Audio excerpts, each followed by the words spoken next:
Donc oui, merci beaucoup Naïma pour cette présentation et puis je voulais te remercier aussi ainsi que Marlène pour me donner l'occasion de parler à ce séminaire que vous organisez depuis maintenant plusieurs années.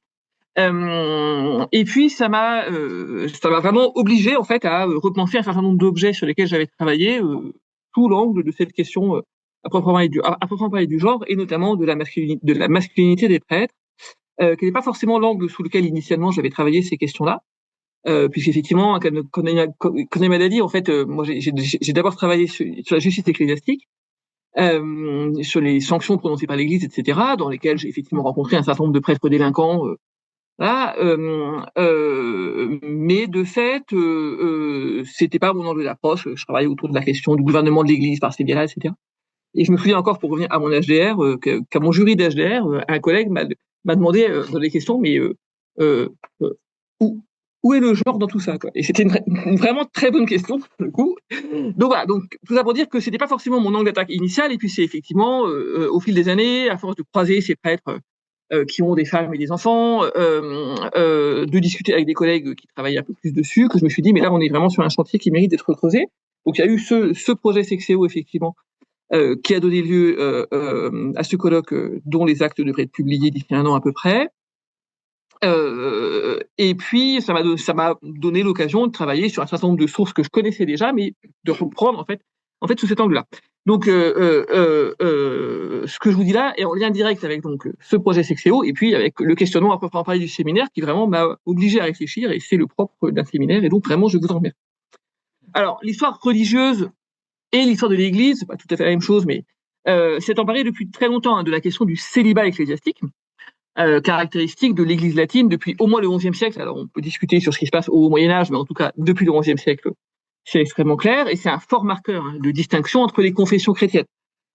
Qu'il s'agisse des églises grecques ou orientales au Moyen Âge, que les églises grecques continuent à ordonner des hommes mariés, alors que les églises latines l'interdisent, et puis effectivement, à partir du XVIe siècle, avec entre églises latines, entre églises catholiques et églises au pluriel protestantes qui euh, euh, euh, renoncent au célibat de ceux qui ne sont pas des prêtres mais des pasteurs qui ont un ministère et non pas un sacerdoce, et dans lesquels la question de la vie sexuelle se pose tout à fait différemment.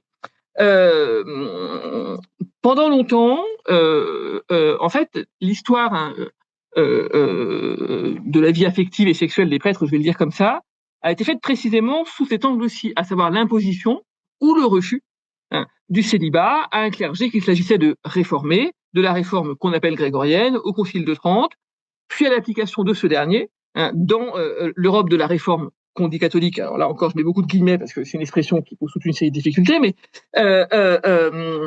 jusqu'au XIXe siècle, de la réaction catholique, dans laquelle effectivement la question du célibat des prêtres est de nouveau un enjeu. Jusqu'à ce que le XXe siècle vienne battre en brèche ce modèle, en interroger la légitimité, malgré l'immuabilité du droit canonique sur ce point. Et globalement, depuis le XIe siècle, le rôle de l'Église n'a pas bougé d'un iota. Les prêtres sont tenus à l'abstinence sexuelle. Ils sont tenus au célibat, et parce que dans l'Église, l'acte sexuel n'est légitime que dans le mariage, ça a comme corollaire qu'ils sont tenus à l'abstinence sexuelle.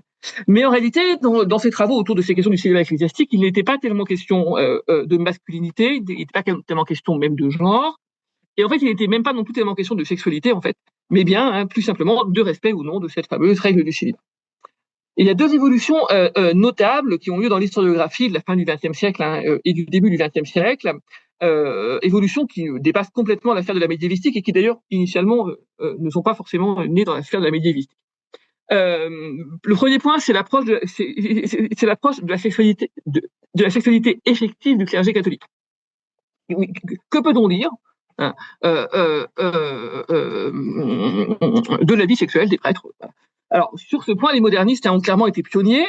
Alors, en tout cas, dans l'historiographie francophone, en mettant à profit des sources qui sont bien plus abondantes que pour le Moyen-Âge, et qui sont en grande partie en langue vulgaire, ce qui en facilite quand même aussi la lecture, puisque le grand handicap des médiévistes, c'est d'avoir des sources latines massivement. Et notamment, un certain nombre de modernistes ont mobilisé les sources judiciaires et de police, non seulement ecclésiastiques, mais aussi royales, puisque à partir, en gros, de la classique du XVIIe siècle et surtout au XVIIIe siècle, la délinquance sexuelle des ecclésiastiques en fait relève de la juridiction royale. Donc je vous ai mis un certain nombre d'auteurs, d'auteurs et d'autrices qui ont travaillé sur ces questions-là. Un livre qui a un peu marqué, c'est le livre de Myriam de Niel-Ternant, celui qui est ici, qui s'appelle Ecclésiastique en débauche, qui est sur donc ce qu'on peut dire de la délinquance sexuelle, puisqu'elle est pensée comme une délinquance évidemment, du clergé essentiellement parisien au XVIIIe siècle. Je vous ai mis, alors pour le coup, le livre tiré de sa thèse n'est pas encore sorti, donc je vous ai mis la référence d'un article de Sarah Dumortier, du prêtre concubinaire au curé volage. Alors, la différence, c'est que Myriam de Niel-Ternant travaille essentiellement sur les sources de la justice royale et de police à Paris, hein, alors que Sarah Dumortier travaille essentiellement sur les sources de la justice ecclésiastique. Et ce qui est intéressant, en fait, c'est qu'elle n'arrive pas du tout aux mêmes conclusions, ce qui pose tout de suite effectivement une question clé, qui est la question des sources, dont je vous parlerai évidemment. Et puis, troisième exemple que je vous ai mis, la thèse de Kevin Saul, S-A-U-L-E, comme un saule pleureur, qui s'appelle Le curé au prétoire, qui est plus largement sur la délinquance des prêtres, mais en fait, dans ses sources du XVIIe siècle, c'est essentiellement de la délinquance effectivement sexuelle. Donc, on a effectivement toute une série de travaux, alors en histoire moderne, et également en histoire médiévale, je vais évidemment revenir dessus, mais qui effectivement s'interroge sur qu'est-ce qu'on peut dire de ce que vivent les prêtres essentiellement, alors les religieux aussi, mais c'est encore un peu sur le plan de l'affectivité et de la sexualité. C'est le premier point. Le deuxième point, c'est la mise en contexte de cette question de la sexualité dans une réflexion plus générale sur le prêtre, son rapport au corps, son rapport à la société, bref, sa place d'homme, et donc sa masculinité. Donc là encore, il y a des travaux importants, alors notamment en histoire moderne. Je continue pour l'instant à parler des modernistes, je vous rassure, je parlerai de Moyen-Âge. J'ai mis 2 noms uniquement, alors voilà, parce que on peut pas en mettre tant que ça, et encore une fois, dans l'historiographie francophone pour l'instant, notamment la thèse de Manon Philippe, sur la masculinité à Paris au XVIIIe siècle, essentiellement à partir des sources du Parlement. Et dedans, il y a toute une série d'éléments autour de la question du prêtre. Et puis, j'ai mis le nom là de Nicolas Guyard, qui en fait a présenté lors du colloque dont on a parlé il y a 5 minutes, un très très beau dossier qui se passe à 7, sur lequel il a publié un article qui vient de sortir, et puis il y a un article qui vient du colloque, sur un curé qui est accusé de viol et de relations sexuelles avec plusieurs femmes, et qui en fait a une forme de mainmise sur le quartier, voire la ville, par ses réseaux, par sa puissance économique, etc. Et ça soulève toute la question de ce qu'on appelle l'emprise, qui est vraiment un enjeu majeur de réflexion actuelle sur l'Église contemporaine. Et donc ces deux mutations, donc appréhension effective de la sexualité ecclésiastique et intégration de cette réflexion à une question plus large sur la question du prêtre, ont effectivement nourri la réflexion historique. Alors, dans ce que je vais vous dire, je vais d'abord aborder, à part ces quelques titres, de manière peut-être un peu longue, mais à mon avis utile, les évolutions de l'historiographie qui permettent, pour le coup, d'interroger cette masculinité sacerdotale. C'est une expression qui n'est pas de moi, bien évidemment, avant de l'aborder à travers la documentation que j'étudie moi-même, pour répondre à cette question qu'on a posée en titre: le prêtre est-il un homme comme les autres? C'est une question, pour le coup, là, qui court très clairement à travers les siècles. Alors, en termes d'historiographie, je vais commencer par un ouvrage qui n'est même pas de l'histoire, comme quoi nous lisons autre chose que de l'histoire, qui est la thèse de Jocelyn Tricot, qui était venu parler au séminaire, je pense. Non, il n'est pas venu parler dans ton séminaire. Il est venu parler, je sais même plus où je l'ai entendu, moi, au bout d'un moment, je sais même plus où je l'ai entendu, Jocelyn. Donc Jocelyn Tricot, il est sociologue. Il est sociologue, et il a écrit, et ça c'est le livre tiré de sa thèse, qui s'appelle Des soutanes et des hommes, qui est publié au PUF, et dont le sous-titre est enquête sur la masculinité des prêtres catholiques. Et Jocelyn Tricot, en fait, pour le coup, mène une enquête sociologique sur ce que c'est qu'être prêtre aujourd'hui,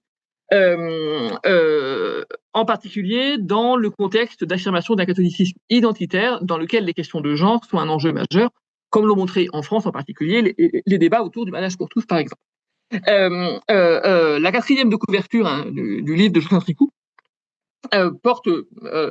pose précisément la question qu'on a posée en titre de cette conférence: cet homme qui porte la robe, fait le serment de renoncer à toute sexualité, mais donne l'impression de dicter celle des autres, est-il un homme comme les autres? Et la thèse montre précisément que la masculinité du prêtre est un enjeu majeur dans la redéfinition actuelle des courants internes au catholicisme, entre catholiques d'ouverture et catholiques identitaires, hein, ce que montrent en particulier ces recherches sur les communautés nouvelles. Alors, je ne vais pas trop discuter des questions contemporaines, mais pour le coup, c'est vraiment un enjeu majeur. Et puis, ce que montre aussi le développement d'offres pastorales qui sont distinctes pour les hommes et pour les femmes, de manière assez caricaturale. Hein. Aux hommes, on propose des soirées bière et rugby, hein, et aux femmes, on propose des soirées enseignement et couture. Je ne plaisante pas. Surtout, ce qui est flagrant, c'est que les soirées pour femmes, notamment, sont avant tout affichées comme des soirées pour épouses et mères, ce qui renvoie à tout ça. Bref, tout ça pour dire qu'il y a un débat très présent dans l'Église contemporaine sur cette question de la place relative de l'homme et de la femme, c'est pas des hommes et des femmes, et dans ce contexte-là de positionnement des prêtres qui sortent justement du schéma normal qui est de fonder une famille, hein, et qui en même temps sont une figure d'autorité. Voilà, toute une série de choses. Donc vraiment un ouvrage voilà, dont personnellement je recommande la lecture, qui est vraiment un travail absolument passionnant. Joseph Ricou a également co-dirigé avec Jean-Pascal Gay, qui est moderniste, et Silvia Mostaccio, qui est aussi moderniste, un ouvrage collectif qui porte le titre Masculinité sacerdotale, qui est publié il y a un an ou deux maintenant, en 2022. Voilà. C'est les actes d'un gros, sont les actes d'un énorme colloque qui porte essentiellement sur les époques modernes et contemporaines. Il y a 2 articles de Médiéval dont je vais reparler là encore, et qui pose effectivement la question de comment les prêtres peuvent se positionner en tant qu'hommes, sachant, et ça c'est Silvana Mostaccio qui le dit dans l'introduction, que en théologie, le prêtre est configuré au Christ. Le prêtre est la figure temporaire du Christ, notamment au moment où il consacre les espèces.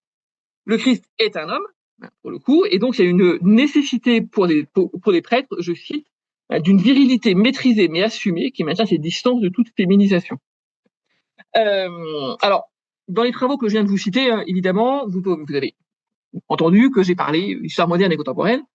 Le poids des travaux sur les périodes les plus récentes s'explique d'abord quand même par une question documentaire. On a moins de sources pour le Moyen-Âge de manière générale, ça c'est un état de fait, et en particulier moins de sources explicites sur les questions de genre comme réalité vécue. On a des sources théoriques, savantes, canoniques, théologiques sur les hommes et sur les femmes, sur le prêtre comme homme, etc. Mais d'abord moins que postérieurement pour le coup, et on n'a pas ou très peu d'écrits du fort privé, de mémoires. Une des historiennes dont je vais vous parler dans quelques instants, qui est Michel Armstrong-Partida, écrit dans son livre que le prêtre paroissial typique du Moyen Âge n'a pas laissé derrière lui un compte rendu de comment il pensait sa masculinité, pour le coup. Voilà. Et donc les sources pratiques qu'on a en tant que médiévistes sont fondamentalement les sources judiciaires. Encore une fois, par ce biais-là, personnellement, que j'y suis arrivé, avec les biais inhérents à cette documentation. Alors, dans un des articles du colloque Masculinité sacerdotale, il y a un médiéviste qui s'appelle Alexis Fonbonne, qui travaille sur le XIIe siècle surtout, et qui montre bien la complexité des phénomènes, puisque on demande aux prêtres d'avoir des vertus qui sont plutôt féminines, notamment la douceur, par exemple. Il faut que le prêtre soit doux avec ses ouailles, avec ses paroissiens, notamment en confession, pour ne pas les lancer dans le désespoir, pour obtenir d'eux qu'ils avouent leurs fautes, etc. Donc c'est plutôt une vertu qu'on leur demande, et en même temps, on se méfie de cette vertu de douceur qui pourrait devenir pour le prêtre un atout de séduction des femmes, trouvant dans le prêtre justement une forme d'attention et de douceur qu'elle ne trouve pas en l'occurrence chez les hommes laïcs ordinaires. Et Alexis Fonbonne montre aussi que il y a eu toute une rhétorique autour de la place masculine du prêtre, parce que l'Église étant épouse et mère, le prêtre est l'époux de cette Église. Donc là, effectivement, toute une série de choses. Alors, en histoire médiévale, ces questions ont surtout été abordées donc Alors sous l'angle du discours sur le prêtre, comme ce que fait Alexis von Bonn, qui étudie la théologie en l'occurrence, pour le coup. Et puis dans les travaux anglophones, pour le coup, par un certain nombre d'approches, effectivement, des pratiques effectives des prêtres. Alors, quelques mots donc de cette historiographie médiévale autour de cette question de la masculinité, et en particulier de la masculinité des prêtres. Alors, j'aurais pu multiplier les choses. Je vous ai mis quelques couvertures. Alors, notamment, moi, j'aime énormément la couverture du livre de Jennifer Thibodeau, qui reprend les formes d'écriture de la broderie de Bayeux. L'image est vraiment une image de la broderie de Bayeux, et puis elle a mis son titre avec la même graphie. Voilà, c'est la question de la masculinité sacerdotale a été posée, par exemple, Bravo, mais entre autres par un article qui a fait beaucoup parler, qui est l'article de Robert Swanson, dont je vous ai mis les références en haut de la diapo, donc Angels Incarnate Clergy on Masculinity from Reform to Reformation, pardonnez mon accent anglais qui est épouvantable, dans un collectif donc, qui s'appelle Masculinity in Medieval Europe, qui date de 1999 en l'occurrence. Et dans cet article, Robert Swanson pose la question, ces clercs sont certainement donc des mâles, mais sont-ils des hommes? C'est la question qu'il cherche à traiter. Et l'auteur estime que l'imposition du célibat, donc à partir du XIe siècle, a constitué une demande de renoncer à leur statut genré tel qu'il était identifié alors. Donc pour lui, en imposant le célibat aux prêtres, on leur demande en gros de renoncer à leur masculinité.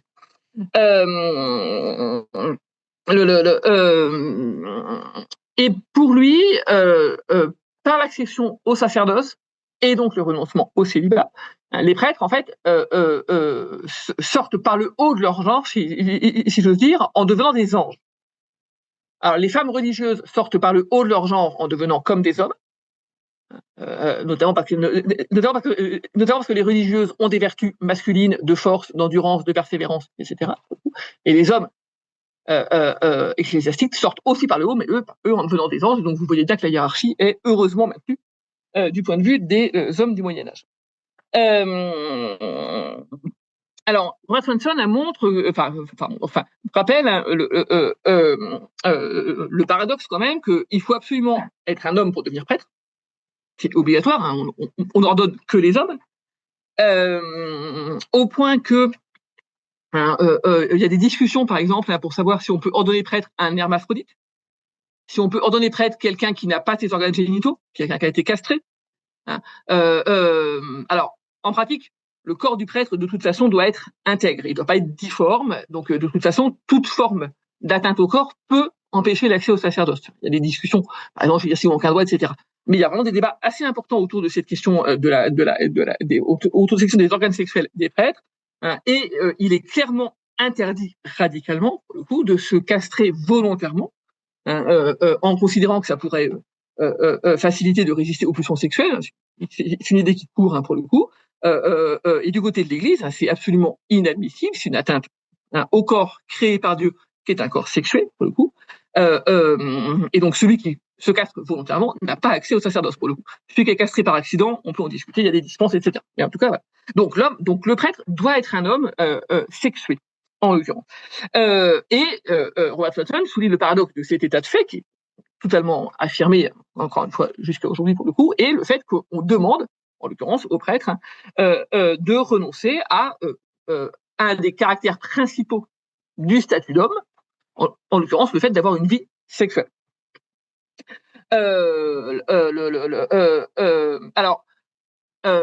Robert Swanson, du coup, a forgé le concept d'immasculinity. Je vous l'écris en anglais. On traduit souvent en français par émasculinité. Il joue sur le mot émasculé. Émasculinité, bien évidemment. Et il considère, en gros, que les prêtres ne sont ni hommes ni femmes, qui forment un troisième genre, à cause de leur situation propre.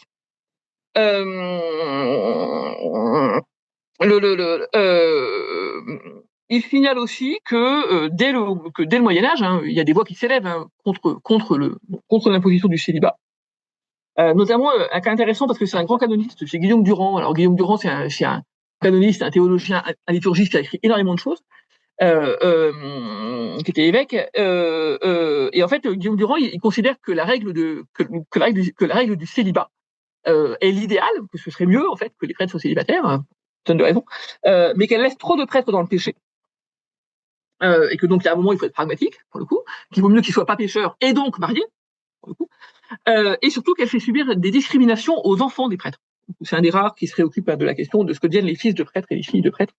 Il considère que les enfants de prêtres, que les enfants de prêtres n'étant pas responsables du péché de leur père, devraient être protégés, et que donc le fait qu'on ait des discriminations contre eux montre bien que les conséquences négatives du célibat sacerdotal sont trop. Bref.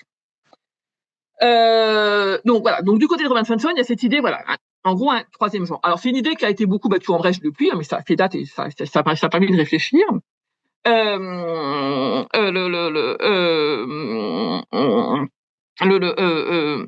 que montre Svensson est repris par Patricia Cullum, dont je vous ai mis aussi la référence, qui est dans le même colloque en l'occurrence, dans le même collectif. C'est que de fait, il y a une vraie question qui se pose et qui articule cette question du célibat et la question de leur place d'homme. Les choses vont ensemble, en l'occurrence.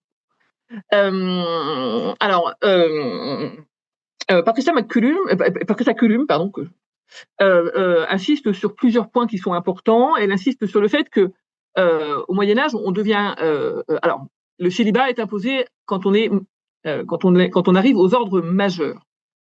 Donc le clergé est divisé en ordres. Il y a les ordres mineurs, hein, clercs, simple clerc censuré, portier, lecteur, acolyte, exorciste. Oui, et les ordres majeurs, sous-diacre, diacre, prêtre. Et au Moyen-Âge, il n'existe pas de diaconat permanent comme aujourd'hui, pour le coup, et donc quand on devient sous-diacre, c'est forcément pour devenir prêtre. Et donc la limite de l'obligation du célibat, c'est le statut de sous-diacre. D'accord. Mais pour devenir sous-diacre, il faut être adulte. C'est obligatoire. Et donc Patricia Cullum dit il y a une vraie difficulté pour les prêtres, qui est qu'ils sont éduqués de manière totalement genrée, comme des garçons, dans un milieu où les rôles sont extrêmement bien répartis, sont extrêmement bien répartis, où les jeunes hommes ont une légitimité à expérimenter la sexualité, même si c'est illégitime en droit, mais légitimité on va dire coutumière, pour le coup, et une fois, en gros, adultes, engagés dans le sacerdoce, on leur demande d'y renoncer, pour le coup. Et puis, elle dit aussi que le clergé séculier, le clergé dont je vous parle, je parlais très peu des moines parce que les questions se posent un petit peu différemment, a une difficulté aussi, que justement, il est inséré dans la société, donc il est au contact des laïcs en permanence, d'un modèle de masculinité qui est celui dans lequel la vie de famille est fondamentale. Et puis, elle insiste aussi sur le fait que dans le clergé médiéval, une partie des clercs, ceux qui n'ont pas les ordres majeurs, eux, ont une vie sexuelle et affective. D'accord ? Quand vous êtes juste clerc, portier, lecteur, acolyte, vous avez une vie matrimoniale normale. Et donc, Patricia Cullum dit, mais de fait, les prêtres des milieux ordinaires, alors pour le coup, on peut discuter du haut clergé, mais en tout cas, les prêtres qui vivent en paroisse rurale, etc., pour le coup, en fait, sont éduqués pour avoir une vie matrimoniale, vivent avec des clercs qui sont mariés, vivent au quotidien avec des clercs qui, eux, sont mariés, pour le coup, et on leur demande effectivement ce choix. Et la question de la formation du clergé est une question qui se pose à une époque où le séminaire n'existe pas. Pour le coup, c'est une vraie différence par rapport à l'époque moderne. Le séminaire est une création du Concile de Trente. Et donc les prêtres du Moyen Âge, ils sont formés sur le tas. Alors, ils vont à l'école, ils vont aux écoles en l'occurrence, mais pour le coup, ils ne sont pas isolés de la société précocement, comme pourront l'être ensuite les séminaristes. Donc voilà, toute une série de choses, toute une série de travaux qui montrent que il y a vraiment un enjeu autour de la question de la place du prêtre dans la société et de son rapport au reste de la société, et notamment au reste des hommes, en l'occurrence. La question, c'est comment se positionner en homme, puisqu'on doit être un homme, parce qu'on est prêtre, et que pour être prêtre, il faut être un homme, d'accord, alors qu'on nous demande de renoncer à un certain nombre de caractéristiques des hommes du Moyen-Âge. Alors, le principal, c'est la sexualité, mais c'est pas le seul, en l'occurrence, pour le coup. On leur demande aussi, effectivement, de ne pas aller à la taverne, on leur demande de ne pas se battre. Alors, en principe, personne ne doit se battre. d'accord. Mais il y a une gradation, on va dire, dans la traduction. Donc voilà, il y a des questions qui se posent. Et puis le dernier, faut que je travaille. Comment dire, les historiens et historiennes ont continué à travailler là-dessus. Et encore une fois, la question donc du troisième genre mis en avant par Robert Svensson a été plutôt abandonnée. Donc Patricia Cullum, elle parle d'une masculinité sacerdotale en disant on demande un type de masculinité propre au clergé, mais de toute façon, il y a des caractères masculins. Et puis, c'est le cas également de l'article que vous trouverez très facilement parce qu'il est accessible sur Open Edition de Ruth Mazo-Karas, clergé, mariage et masculinité au Moyen Âge. Sa thèse n'a jamais été traduite, mais elle a écrit plusieurs articles en français. Donc, dans ce collectif, il s'appelle Une histoire sans les hommes est-elle possible.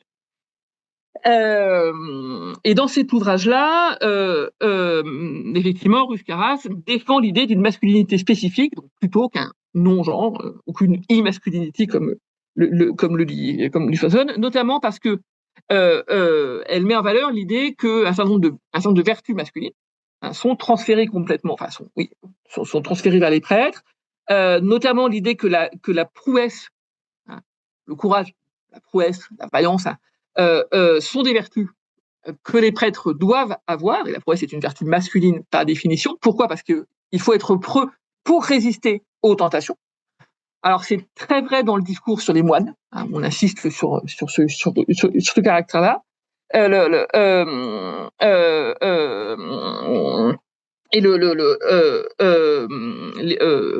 moines, certains moines ont d'ailleurs expliqué qu'ils étaient de meilleurs hommes que les autres hommes, pour le coup, parce qu'ils étaient capables de résister, en l'occurrence, au désir. Et l'abstinence, en fait, dans leur discours, n'est pas asexuée, mais elle est au contraire masculinisée, en fait. C'est une vertu masculine que de pouvoir résister à la tentation. Ce qui explique ce que je vous ai dit tout à l'heure sur le fait que la castration préventive n'est pas admise. Parce que la castration préventive vient, en fait, est censée faciliter la résistance à la tentation, et donc est considérée comme tout négatif. Et puis, Ruth Karas montre que le poids de la reproduction, en fait, est peut-être plus fort que celui de la sexualité en tant que telle.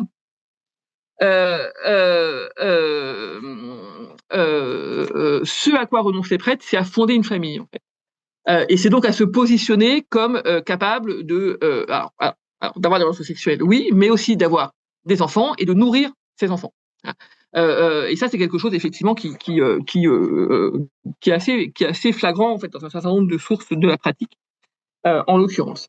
Ruth Mazo dit, alors c'est là où moi je suis pas complètement d'accord avec elle, mais que c'est quelque chose qui est en fait relatif, que les infractions à l'obligation du célibat sont relativement tolérées par l'Église, au moins jusqu'au XVe siècle, du moment qu'elles ne tombent pas dans l'excès, en l'occurrence, et que justement revendiquer d'être un homme et donc d'avoir une compagne, des enfants et capable de l'entretenir est quelque chose qui est plutôt toléré. Alors par la société, c'est à peu près clair, par l'Église, je suis moins d'accord avec elle, mais et que la répression en fait concerne des cas extrêmes, des cas hors normes, à partir du moment où il y a une forme de masculinité excessive qui s'exprime notamment par l'adultère, par exemple, et par la violence physique, puisque souvent c'est les mêmes personnages en l'occurrence.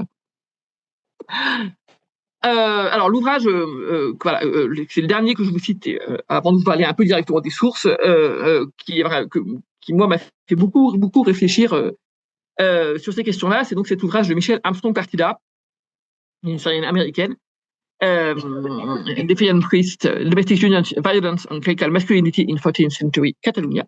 Toujours mon accent anglais, toujours aussi bon. Qui est un ouvrage qui porte sur la Catalogne. Donc ce travail-là montre effectivement qu'en tout cas au XIVe siècle, il y a une énorme partie des prêtres qui vivent avec femmes et enfants, et que d'après Michel Armstrong Partida, c'est une manière aussi de rester posé en fait en situation d'autorité. Le grand nombre d'enfants de prêtres parfaitement assumés, il y a pas pour le coup, montre qu'il n'y a pas de honte massive à ce sujet, mais qu'au contraire c'est un signe tangible de la masculinité, hein, comme le fait de pourvoir aux besoins de la maisonnée, encore une fois. Et puis elle montre aussi que justement ceux qui ne vivent pas avec femme et enfants, au contraire, montrent leur masculinité par la fréquentation des prostituées, notamment dans les zones de forte répression du concubinage, parce qu'il n'est pas réprimé de la même manière partout. Et qu'à partir du moment où le concubinage est vraiment très très surveillé, les prêtres qui sont des hommes, du coup, comme les autres, cherchent à montrer cette masculinité, notamment alors par le jeu, par la taverne et je pense par la fréquentation des prostituées. Alors, qu'est-ce que j'ai pu faire de tout ça dans mes propres travaux en l'occurrence?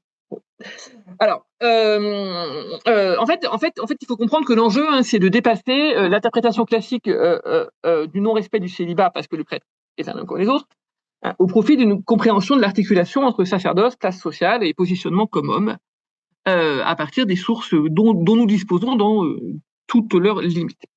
Alors, les médiévistes, pour ces questions-là, travaillent sur différentes sources qui n'ont pas toutes la même portée. Alors, les sources principales du livre dont je viens de vous parler, le livre de Michel Infante Partida, c'est les visites pastorales. Les visites pastorales, pour ceux qui ne savent pas ce que c'est des tournées que l'évêque d'un lieu fait dans le diocèse pour connaître l'état de son diocèse. Donc, il va de paroisse en paroisse, il interroge le curé de paroisse, il interroge le curé de paroisse sur les paroissiens sur le curé de paroisse, pour savoir en gros s'il y a des péchés très graves, si les paroissiens commettent l'adultère, si le curé va à la taverne, etc. On n'en a pas partout. Et elles sont pas toutes de la même qualité pour le coup. En l'occurrence, il se trouve que dans les régions que moi j'étudie, on en a quasiment pas. Alors, on en a beaucoup pour le Dauphiné, qui a été étudié par Pierre Tarabi. Mais moi, je travaille essentiellement sur le nord de la France et on a de fait pas beaucoup. Deuxième type de sources qui sont celles dont je vais le plus vous parler, c'est les sources judiciaires. Alors, dans mes petites notes, j'ai ajouté judiciaire au sens plein parce que dans une certaine mesure, les visites pastorales sont déjà des sources judiciaires puisque l'évêque, quand il fait sa tournée, peut sanctionner, en l'occurrence. Il peut réprimer, il peut corriger, c'est une de ses missions. Bref. Donc les sources judiciaires, c'est vraiment les sources issues des tribunaux en tant que tels, ecclésiastiques et laïques. Alors, pour le Moyen-Âge, la majorité des affaires de délinquance sexuelle ecclésiastique sont traitées par la justice ecclésiastique. On a quelques traces dans la justice royale, en tout cas pour la France, pour le coup. Et pour l'Angleterre, c'est pareil. On a quelques cas dans la justice royale, mais qui sont en fait assez indirects, ou notamment par le récit d'autres types de délits impliquant des laïcs qui, eux, sont jugés par la justice royale, on voit apparaître éventuellement la délinquance sexuelle des clercs, et je pense en particulier aux lettres de rémission, qui sont des lettres par lesquelles le roi accorde sa grâce à quelqu'un et qui racontent généralement le délit. Et on a parfois, par exemple, des hommes qui demandent d'être graciés d'un crime dans lequel un prêtre est impliqué, pour le coup, soit comme victime, soit parce qu'il était témoin, voilà, pour le coup. Et donc, on apprend incidemment, en l'occurrence, que ce prêtre avait femme ou pas. Voilà. Mais ça, c'est indirect. L'essentiel, c'est les sources judiciaires, pour le coup, ecclésiastiques. Alors, qui posent vraiment un problème de fond, puisque comme toutes les sources judiciaires, en l'occurrence, c'est qu'on ne voit que ceux qui sont réprimés. Donc, tous ceux qui ne sont pas réprimés, on ne les voit pas, par définition. Voilà. Et quand on dit ceux qui ne sont pas réprimés, il y a deux problèmes. Il y a ceux dont le délit n'est pas arrivé à connaissance du juge. Et puis, il y a le deuxième problème, qui est la question de la répression elle-même. C'est-à-dire qu'on sait très bien que le type de crime réprimé n'est pas le même selon les périodes. Pour donner un exemple qui est bien connu, par exemple, le blasphème. Si vous regardez les sources ecclésiastiques du XIVe, début XVe siècle, on ne sanctionne que les blasphèmes un peu graves, un peu structurés, quand on a dit qu'on reniait Dieu, quelque chose qui est un peu lourd. Si vous placez fin XVe siècle, on va étendre la catégorie de blasphème à d'autres types de formules, notamment tous les jurons, par le sang de Dieu, par la mort de Dieu, par exemple, qui en fait ne sont pas des crimes début XVe siècle, qui sont des crimes fin XVe siècle. Donc ça, c'est aussi une question un peu récurrente. Et la question du concubinage ecclésiastique, là-dedans, elle est assez complexe, parce qu'effectivement, il y a une vraie question qui est de savoir dans quelle mesure est-ce que l'Église réprime ou non le concubinage ecclésiastique. Et en fait, c'est une question qu'on a beaucoup de mal à mesurer, en fait, troisième type de source, les archives de la pénitentiarie apostolique. La pénitentiarie apostolique, c'est l'instance à Rome qui accorde au nom du pape la levée des excommunications, les autorisations de devenir prêtre, même si on est fils de prêtre, c'est interdit, mais là, il y a un certain nombre d'autres choses, et donc là, effectivement, on a dedans un certain nombre un certain nombre d'affaires, soit de prêtres qui ont commis des actes considérés comme de la délinquance et qui demandent leur absolution au pape, soit on a surtout toutes ces suppliques en fait de fils de prêtres qui viennent dire bah voilà, mon père était prêtre, ma mère était une femme célibataire, donc je suis une naissance illégitime et pourtant je veux devenir prêtre, donc est-ce que le pape m'accorde ça? Ou mon père était prêtre, ma mère était moniale. Voilà. Et puis on a un dernier type de sources, c'est les sources normatives, le droit canonique. Alors le droit canonique savant en fait parle beaucoup du célibat ecclésiastique pour dire qu'il faut le respecter, mais il dit pas grand-chose dessus. Par contre, les sources canoniques locales, ce qu'on appelle les statuts synodaux, en parlent beaucoup plus, hein, puisque on a des textes en fait dans lesquels les évêques disent aux prêtres comment ils doivent se comporter. D'accord. Et dans ces textes-là, on a toujours un certain nombre de passages autour de cette question. Alors, ces passages, je vais commencer. Qu'est-ce que c'est qu'un prêtre dans les sources synodales, donc dans ce droit canonique local? Tous les livres synodaux, à partir du XIIIe siècle, comprennent des canons sur le comportement attendu des prêtres, parfois réunis sous un chapitre qui s'appelle de la vie et de l'honnêteté des clercs ou de la vie et de l'honnêteté des prêtres. Je vous ai mis l'expression latine à l'écran. Donc la question de l'honnêteté des clercs est un enjeu majeur dans la littérature canonique.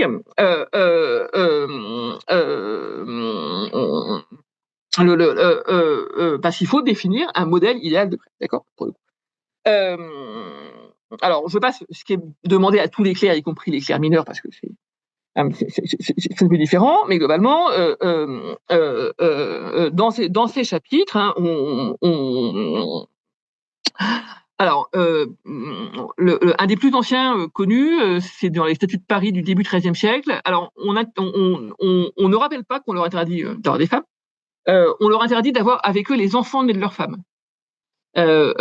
Pourquoi ? Parce que ça pourrait créer du scandale auprès des paroissiens.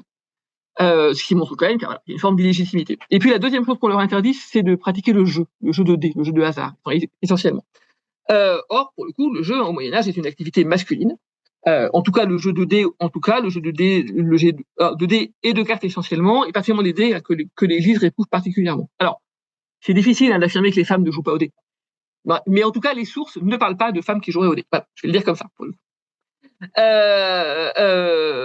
Et puis, il y a une constitution pontificale qui demande, qui date de 1208 et qui est recopiée partout jusqu'à la fin du XVe siècle, aux prêtres de conserver l'honnêteté ecclésiastique, in tonsura habitu et conversatione, c'est du latin évidemment, donc par la tonsure, tous les prêtres doivent avoir la tonsure rasée, l'habit, ils doivent porter l'habit long.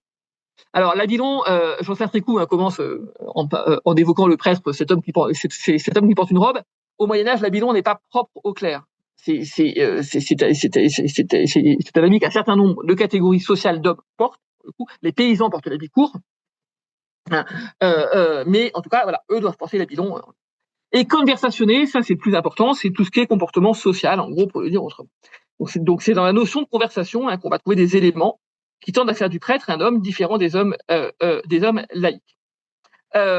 Et donc dans ce champ-là, hein, on trouve les prêtres qui garderaient chez eux, alors toujours dans cette constitution pontificale, des servantes ou des autres femmes.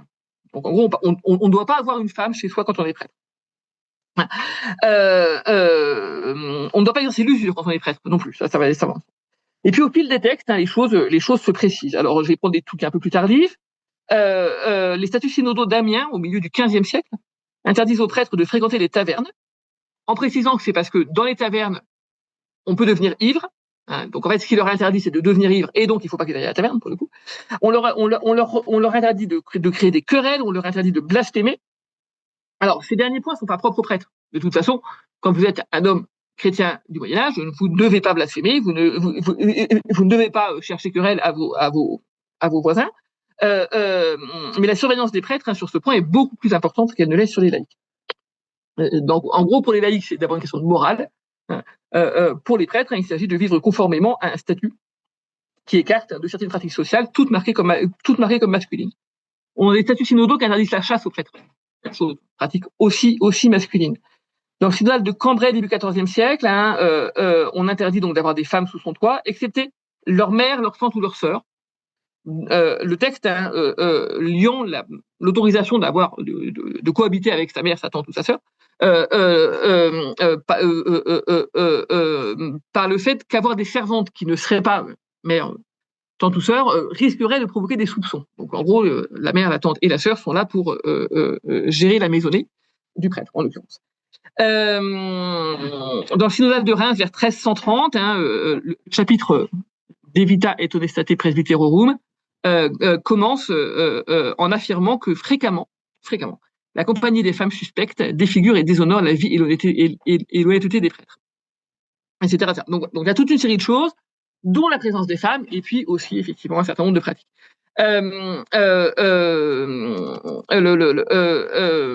Et dans les pratiques autres que la sexualité des femmes, il faut bien comprendre qu'un certain nombre d'entre elles, encore une fois, sont criminalisées. Par exemple, un prêtre qui est ivre peut être jugé pour ça. Un laïc qui est ivre, on va lui dire que c'est pas bien, que c'est un péché, qu'il a voilà. Mais il ne sera pas jugé pour ça. Un prêtre surpris en état d'ébriété, il va être jugé en fait. Il va être sanctionné pas lourdement, mais il va être sanctionné effectivement par un tribunal. Donc, du côté des sources normatives, le prêtre n'est clairement pas un homme comme un autre, ne doit pas être un homme comme un homme comme un autre. Alors, quelle est la réalité de ça? J'ai été beaucoup trop bavard comme d'habitude. Alors,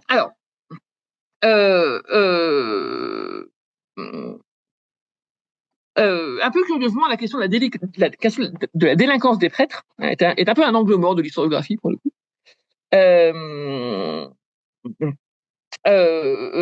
Si on reste focalisé sur la question de la sexualité, pour le coup, il y a deux problèmes principaux. Une partie des prêtres est dénoncée comme vivant avec femmes et enfants depuis des années. D'accord ? Donc ça suppose que pendant des années, personne ne l'a dénoncé. Donc ça suppose que toute une partie du clergé qui vit avec femmes et enfants nous échappe.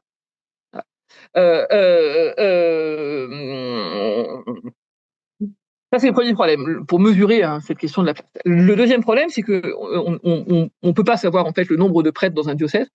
Et donc, ramener le nombre de condamnations ou de citations à un nombre global de prêtres est à peu près impossible. Ce que les sources judiciaires éclairent, quand même, effectivement, ce sont les résistances donc à cette norme, à cette masculinité sacerdotale telle qu'elle est définie par les statuts synodaux.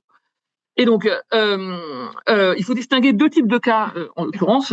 Les hommes qui sont dans l'excès au sens médiéval du terme, donc le crime, et au sens courant du terme, au sens de comportement extraordinaire, et les prêtres ordinaires, qui n'émergent dans la documentation que par un délit, qui est massivement le concubinage, en l'occurrence. Alors, on va commencer par le premier cas, parce que c'est peut-être le plus intéressant. On a quelques exemples, mais ils ne sont pas nombreux, de prêtres qui cumulent, si j'ose dire. Alors, je vous en ai mis des résumés, j'ai pas mis des sources latines, ça n'a pas grand intérêt. Par exemple, en 1444, on a un prêtre qui s'appelle Gérard Bouvet, qui est prêtre dans le Nord, à Cambrai, qui est accusé en même temps de vol, de concubinage, de fornication avec d'autres femmes que sa concubine, d'avoir célébré des mariages illégitimes, c'est-à-dire des mariages qui ne respectent pas les normes canoniques, pour le coup, d'avoir célébré des relevailles illégitimes. Alors, les relevailles, c'est le rituel par lequel une femme est purifiée après avoir accouché pour pouvoir revenir à la messe. D'accord. Ici, en l'occurrence, il se trouve qu'il s'agit d'une naissance née d'un adultère, donc il faut l'accord de l'évêque pour célébrer les relevailles, et Gérard Bouvet l'a fait sans ça. On sait qu'il a célébré également en présence excommuniée, ce qui est interdit, et par ailleurs qu'il ne récite pas les heures qu'il doit réciter. Alors c'est pas la même sphère tout ça, on n'est pas dans le même champ. Gérard est un mauvais clerc, ça c'est une première chose. C'est un mauvais clerc parce qu'il ne respecte pas les obligations de son service. Il dit pas les offices, il ne respecte pas tout ce qui relève de la juridiction épiscopale quand je demandais l'accord de l'évêque, etc. Premier point. Deuxième point, il a enfreint doublement le célibat parce qu'il a une concubine et par ailleurs parce qu'il a une vie sexuelle en dehors même de ce concubinage. Enfin, il a commis des vols. Alors, le vol c'est intéressant parce que pour le coup, celui-là c'est pas un délit typiquement masculin. Parmi les crimes commis par des femmes, le plus fréquent c'est le vol. Mais la majorité des vols sont commis par des hommes quand même, pour le coup. Quoi qu'il en soit, le cas de Gérard Bouvet peut nourrir l'hypothèse défendue par Michel Armstrong-Partida dont je vous ai parlé, qui estime que le fait même d'être jugé en fait permet au prêtre de s'affirmer, y compris face à son supérieur qui est l'évêque. Et en fait, Gérard Bouvet refuse autant l'autorité de l'ordinaire que la règle de l'assinence sexuelle. Il se positionne en tant qu'homme dans son rapport aux femmes et dans son rapport à sa hiérarchie, face à laquelle il semble refuser de rester en situation de dépendance. Deuxième exemple, qui est un peu plus complexe, c'est le cas de Jean Michelet. Alors, on est tout début XVIIe siècle, tu me pardonneras d'en avoir fait une histoire médiévale, mais on est en 1517, on est dans le Z de Chalon-sur-Marne, donc en Champagne. Jean Michelet, c'est un procès très particulier. Il est cité pour une cause un peu curieuse, parce qu'il s'est confessé à un autre prêtre. Alors, les prêtres sont des confesseurs, mais doivent aussi confesser leurs péchés, ça c'est pas tellement... et ce prêtre auquel il se confesse est excommunié. Pour le coup, était excommunié. Et le texte précise que Jean Michelet le savait. Donc, le sachant, il ne peut pas aller se confesser à un excommunié. Donc, c'est un problème de juridiction. Ce qui est intéressant, c'est qu'on sait que le prêtre est excommunié parce qu'il a eu des relations sexuelles avec une femme. D'accord ? Or, notre Jean Michelet, celui qui s'est confessé à ce prêtre excommunié, est lui-même coupable de coups, de blasphème et des relations avec une femme. D'accord ? Alors, la description des actes reste tout à fait allusive. Hein. C'est pas très long, mais on peut y voir un homme vivant maritalement, parce que manifestement il a une compagne, pris dans une rixe. Les coups, manifestement, on est dans un contexte assez classique de rixe, comme les archives judiciaires de la fin du Moyen Âge en décrivent des dizaines. Les coups comme le blasphème sont des délits masculins liés à une sociabilité masculine, le jeu, la taverne. Alors reste que cet homme a quand même conscience de la nécessité de se confesser. Pour le coup, donc, manifestement, il est conscient d'avoir fait des péchés, alors ceci ou d'autres, ça on ne sait pas, mais il va le faire précisément auprès d'un prêtre délinquant sexuel aux yeux de l'Église. Alors de là à dire qu'il y cherche une forme de solidarité, je n'irai pas jusque-là. Mais manifestement, on est dans des cercles de sociabilité entre hommes de même statut, l'un comme l'autre, en infraction vis-à-vis des normes de comportement qui sont attendues d'eux. Troisième personnage pour nourrir cette catégorie, Pierre Houdin. Alors Pierre Houdin, moi je l'aime bien, j'en parle souvent de Pierre Houdin. Pierre Houdin, donc on est toujours dans le set de Chalon. Il est jugé 4 fois, 5 fois, je ne sais même plus. Il est curé d'une petite paroisse qui s'appelle Vèze. Voilà. Il paye d'abord une amende parce qu'il a frappé quelqu'un. Première amende pour violence. Il paye une deuxième amende parce qu'il a été consulté un devin. On est un peu plus tard. Hein, et on précise qu'il est allé avec un homme qui, lui, n'est pas clair, manifestement, un devin auprès de quel il cherche à savoir comment guérir quelqu'un. Alors, en termes de devin, c'est pas uniquement ceux qui disent l'avenir, hein, c'est tous ceux qui disent des sortilèges. Voilà. Et puis ensuite, il est jugé parce qu'il a une relation avec une femme, parce qu'il maintient une femme chez lui, comme dit le latin. Et puis, dernier élément, il est jugé parce qu'il est lépreux, en fait. Ce qui n'est pas un crime, c'est pas clair. Mais en l'occurrence, quand vous êtes lépreux, vous devez prendre un habit spécifique et partir en léproserie. Et c'est la justice d'église qui est chargée de veiller à ça. Et Pierre Houdin, alors, il est aussi jugé, je l'ai pas dit, parce qu'il a dit 2 fois la messe le même jour, ce qui est interdit aussi pour lui. Les 3 accusations donc de violence, de consultation de devin et de relation avec une femme peuvent être reliées les unes aux autres. Elles correspondent à des comportements non seulement laïques, très clairement, mais là encore plutôt masculins. Alors, dans le cas de la consultation du devin, on a des femmes qui vont les consulter, mais la précision qu'il y est allé avec un autre homme, elle renvoie, encore une fois, c'est une forme de sociabilité tout à fait masculine, pour le coup. Alors, dans les points intéressants, il y a 10 ans d'écart entre l'enquête pour violence et l'enquête pour concubinage. Alors, soit Pierre Houdin ne vivait pas avec sa compagne 10 ans auparavant, soit en tout cas l'enquête pour le coup pour violence n'a pas suffi à faire émerger le fait qu'il était aussi dans l'illégalité sur ce point-là. Alors ces cas dans mon corpus sont rares en fait. Donc je pourrais donner d'autres exemples, mais pour le coup voilà, ce sont plutôt des exceptions. En matière de violence physique, des prêtres sont jugés, mais mais ils sont tout à fait minoritaires, notamment par rapport à des laïcs qui frappent en l'occurrence pour le coup des clercs. Alors c'est moins vrai des simples clercs, ceux qui sont juste tonsurés, mais en tout cas les ordres majeurs. Pour le coup. La violence physique n'est pas un trait majeur des comportements sacerdotaux, ils ne sont pas surreprésentés dans ce type de crime. Alors, il y a des travaux de master qui ont été menés à Caen, à Reims, sur des archives de la justice ecclésiastique, et qui montrent que la délinquance cléricale, c'est d'abord une délinquance des simples clercs, ceux qui n'ont pas les ordres majeurs, ceux qui ont les ordres mineurs. La délinquance au sens la violence, le juron, le blasphème, l'injure, etc. Du côté des prêtres, le délit pour lequel les prêtres sont jugés, c'est très massivement le concubinage. Donc le marqueur, en fait, le trait masculin auquel les prêtres manifestement restent attachés, c'est cette question de la vie sexuelle et matrimoniale au sens large du terme. Alors, une des choses qui est intéressante, c'est qu'en fait, on peut les aborder par l'angle de la condamnation. Donc ça, quand on a des registres d'amende ou des registres de sentence, hein, mais en fait, ça donne pas beaucoup d'éléments. On n'a pas beaucoup de prêtres, en fait, qui sont condamnés pour ça. Quand on essaie de faire des statistiques, alors ça jamais grand sens, mais globalement, voilà, on a 15% des prêtres d'un diocèse. C'est pas rien, mais c'est pas non plus des choses astronomiques. Mais j'ai eu la chance parmi mes sources de découvrir un registre qui est tout à fait original, qui est un registre de monition. Alors une monition canonique, c'est un avertissement en fait. C'est-à-dire que l'official vous cite à comparaître et vous dit je t'avertis que tu dois quitter ta compagne, en l'occurrence c'est l'exemple typique, sous peine d'être excommunié ou suspendu ou de payer une amende ou les trois ensemble. Alors des monitions, on en a pour plein de choses. Hein. On peut prononcer une monition. Je te moneste d'aller à la messe parce que tu n'y es pas allé pendant 6 mois, etc. C'est un délit. Enfin, voilà, il y a beaucoup de choses. Le concubinage est un enjeu assez majeur en fait de ces monitions. Alors pourquoi je dis que c'est exceptionnel? Parce que c'est le seul en fait, c'est quasiment le seul qui existe à l'échelle de la chrétienté latine. Donc voilà. Et en fait là, on a tout à fait autre chose en fait que ce qu'on a dans les condamnations. Là, on a effectivement du concubinage, laïque et ecclésiastique. Alors ça aussi c'est intéressant. On a beaucoup de laïcs en fait jugés pour concubinage, donc des hommes et des femmes qui sont pas engagés dans le clergé, mais qui vivent en concubinage sans être mariés, qui apparaissent extrêmement peu dans les condamnations. C'est extrêmement rare, vraiment pas beaucoup. Mais par contre, ils sont souvent avertis. Pour le coup. Et puis on a du clergé, effectivement, du clergé concubinaire de manière assez importante. Et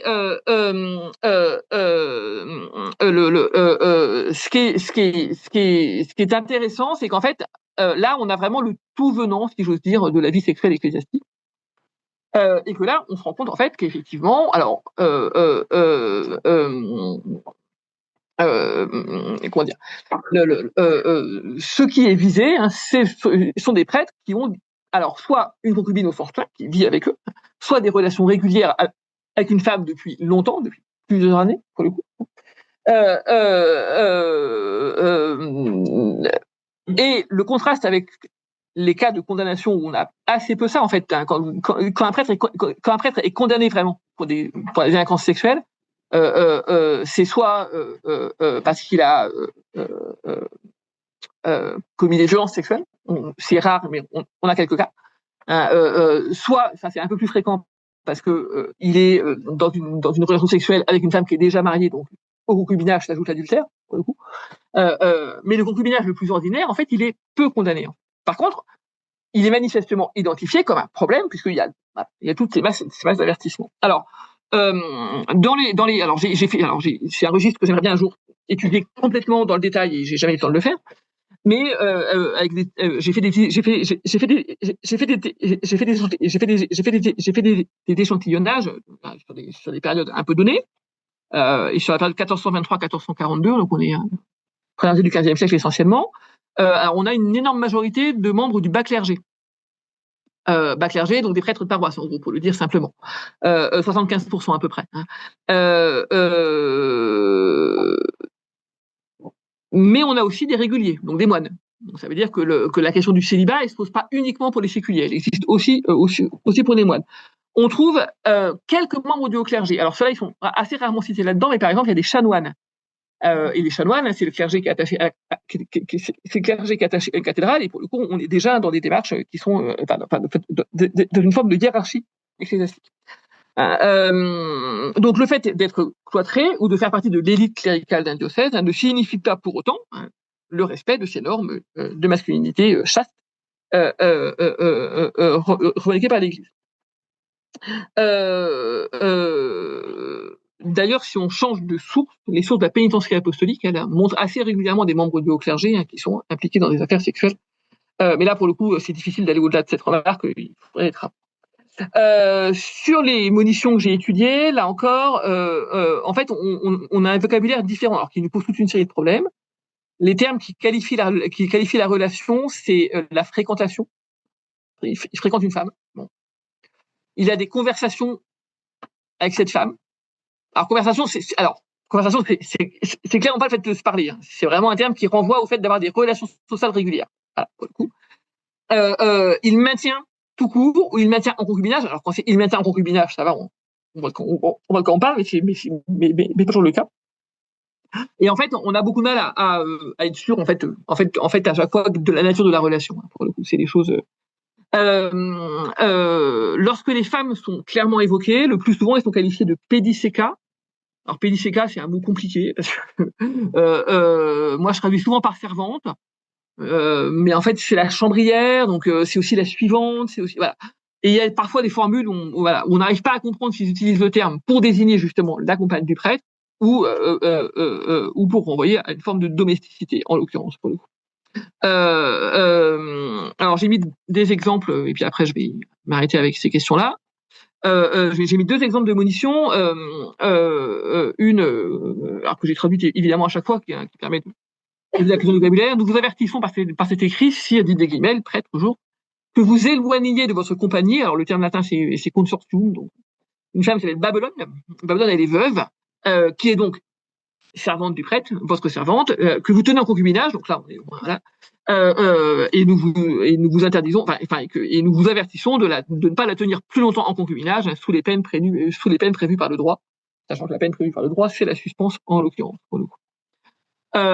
Et ça c'est vraiment, voilà, on en a pas mal des comme ça. Et puis on en a où on voit que c'est pas vraiment le concubinage pour le coup, hein, mais on est sur une relation plus ou moins régulière. Nous te suspendons parce qu'après nos monitions, tu as admis, il a admis chez lui plusieurs fois et de manière répétée, Jacotte, qui est de nouveau sa pédicéca pour le coup. Donc, on a manifestement une part importante, une clergé, hein, qui a des relations et plutôt stables en l'occurrence, hein, avec une femme beaucoup plus que des formes de vie sexuelle différentes, même si effectivement il y a régulièrement des accusations d'adultère. Et l'énorme majorité des femmes, quand elles sont citées, sont des célibataires. Alors on a des veuves en proportion non négligeable, on a quelques femmes mariées. Hein, mais globalement, on est sur une relation effectivement de type matrimonial. Hein. La majorité des cas concernent visiblement des relations durables, uniques, donc une forme de vie conjugale, même si évidemment on ne le dit pas comme ça. Alors, dans mes sources champenoises, pour le coup, les enfants sont quasiment jamais mentionnés, ce qui est quand même une des questions posées par ces sources. Mais pour le coup, voilà, j'ai.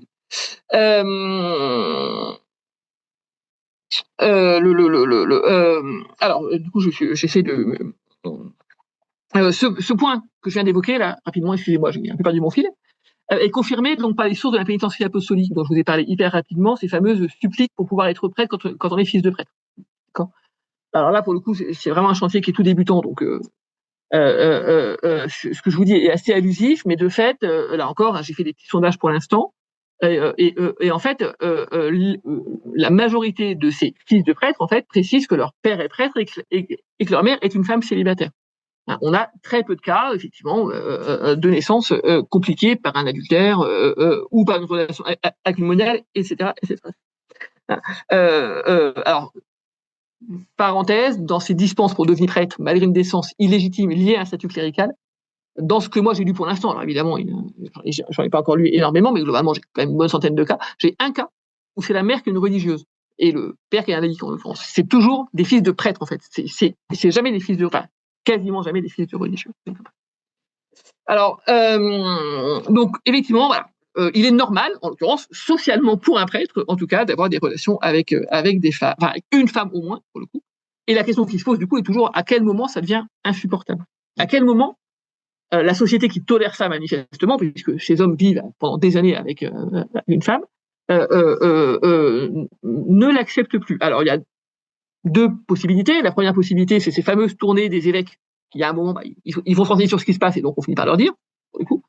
Et puis, il y a des cas qui me permettent de comprendre quand même que la tolérance envers la vie sexuelle des prêtres, elle a une limite, qui est la protection des femmes qui ne sont pas les concubines de prêtres, les autres femmes, en l'occurrence. Et pour ça, et c'est mon dernier exemple, je vais vous parler de Jacques de Villiers. Jacques de Villiers, il est chapelain. Alors chapelain, ça veut dire prêtre remplaçant le curé titulaire. Une petite paroisse qui s'appelle Avise, où on fait maintenant du très bon champagne. Et il est jugé en 1471. Alors la sentence est... Alors il est jugé, en l'occurrence, parce qu'il vit en concubinage. C'est la cause initiale d'accusation, avec une certaine Isabelle. Et le texte précise qu'on lui a plusieurs fois rappelé qu'il fallait qu'il quitte sa concubine, ce qui par ailleurs relativise quand même la force de la répression. Manifestement, il faut plusieurs avertissements. Ce qui est intéressant, c'est le récit en fait, parce que le texte précise en fait que Jacques de Villiers a créé un scandale dans sa paroisse. Une nuit, des hommes d'armes approchant le village d'Avise, en l'occurrence, Jacques de Villiers a caché sa compagne Isabelle dans un coffre, dans l'église du village. Alors, que l'église ait des coffres, c'est normal, hein, on met souvent dans l'église hein, les coffres pour les rituels, etc. Pour le coup, voilà. Il a caché sa compagne, il a caché sa compagne dans le coffre, ce qui quand même suppose qu'il craint que les hommes d'armes viennent violenter sa compagne. Les hommes d'armes arrivent à l'église, lui demandent si elle est là, d'accord ? Il jure que non. Donc il est perjure en plus pour le coup. Il fouille l'église, il la trouve. On ne sait pas ce qui lui arrive, soit dit en passant. Ça n'intéresse pas tellement le juge. Là, je ne vais pas épiloguer là-dessus. Il va sonner les cloches pour alerter les paroissiens pour qu'ils viennent l'aider. D'accord ? Alors, le texte ne dit que ça. On ne sait pas ce qui est arrivé à cette pauvre Isabelle, pour le coup. Mais ce qui est intéressant, c'est qu'on voit que d'abord, les hommes d'armes, manifestement, la cherchaient, elle. Alors, pourquoi ? Parce que être concubine de prêtre, c'est quand même être de mauvaise réputation. Même quand c'est depuis des années, même quand il n'y a pas eu de souci. Hein, pourquoi aussi ? Parce qu'il est fort probable, parce qu'on a d'autres traces, que les hommes du village aient préféré orienter les hommes d'armes vers cette femme de mauvaise réputation, hein, pour le coup, plutôt que vers leurs épouses et filles. Bon, voilà. Et le pauvre Jacques de Villiers, lui, sa femme est menacée, qu'est-ce qu'il fait ? Il sonne les cloches, en fait, pour appeler à l'aide, pour le coup. Et ça crée du scandale, parce que ça rend public le concubinage, en l'occurrence, pour le coup, hein, et le déshonneur du prêtre, par définition, qui va rejaillir, en fait, sur la communauté. Donc le cas est, pour le coup, assez intéressant, parce qu'il révèle un homme qui est manifestement un homme comme les autres en temps normal, a priori qui vit avec ses paroissiens, avec sa compagne, alors il n'y a pas mention d'enfant en l'occurrence pour le coup, hein, et qui, en période de crise, en fait, se voit reprocher en fait de vivre comme les autres, parce qu'il devrait vivre en homme, chaste, célibataire, etc., et que sa compagne ne soit pas une femme suspecte qui attire par ailleurs potentiellement la violence. Donc le cas est vraiment extrêmement intéressant. Donc pour conclure, en m'excusant d'avoir été fort longue, il faut penser la question de la délinquance du clergé de manière générale, et donc pas uniquement sous l'angle de la délinquance sexuelle, ça je pense que c'est à peu près vrai pour comprendre les choses, et la pensée sous l'angle du genre est tout à fait intéressante, soulève en fait la question de la place du clerc dans la société. Donc il faut distinguer clairement au sein du clergé, hein, la question se pose différemment entre le haut et le bas clergé. Alors, à partir des sources judiciaires en l'occurrence, quand on travaille sur la pénitentiaire apostolique, on se rend compte quand même qu'on a des évêques, des religieux hein, qui sont dans la même situation en l'occurrence. Mais les sources ordinaires en parlent pas. Donc il faudrait vérifier ce que je vous dis quand je vous dis qu'il faut distinguer entre haut et bas clergé. Mais il y a un exemple très connu qui est l'official de Cambrai. Alors, Gérard Bouvet, là, il est jugé à Cambrai. On sait très bien que l'official de Cambrai, il est prêtre et il vit avec femme et enfant. Voilà. Mais il condamne quand même Gérard Bouvet pour ça. Juste pour dire que ça existe aussi. Bref, en tout cas, il faut distinguer entre haut et bas clergé, il faut distinguer entre clergé régulier et séculier, même si là encore l'enquête reste à creuser. Il faut réfléchir effectivement autour de la notion de scandale, hein, qui est sans doute la clé de lecture essentielle de la répression en fait de ces comportements masculins ordinaires. C'est une question très clairement de longue durée. Hein. Il y a un tournant à l'époque grégorienne qui impose ces normes de comportement aux prêtres, et c'est suite, pour le coup, jusqu'à aujourd'hui, période pour laquelle on peut intégrer d'autres questions, notamment des questions sur le clergé homosexuel. Alors, non pas qu'il n'existe pas au Moyen-Âge, hein, mais on a tellement peu de sources dessus qu'on peut pas en faire grand-chose, d'autant plus que c'est un crime très particulier dont on accuse en fait tous ceux qu'on veut perdre en l'occurrence, donc c'est très compliqué de se manier. Mais effectivement, on voit bien que autour de la question de la sexualité et de manière générale du comportement social des hommes, hein, se pose la question du positionnement des hommes par rapport aux femmes, question de genre, hein, et la question de la place du prêtre, nécessairement homme, hein, comme masculin à sa manière ou à la manière du corps social dans lequel il est inséré. Et je vais m'arrêter là.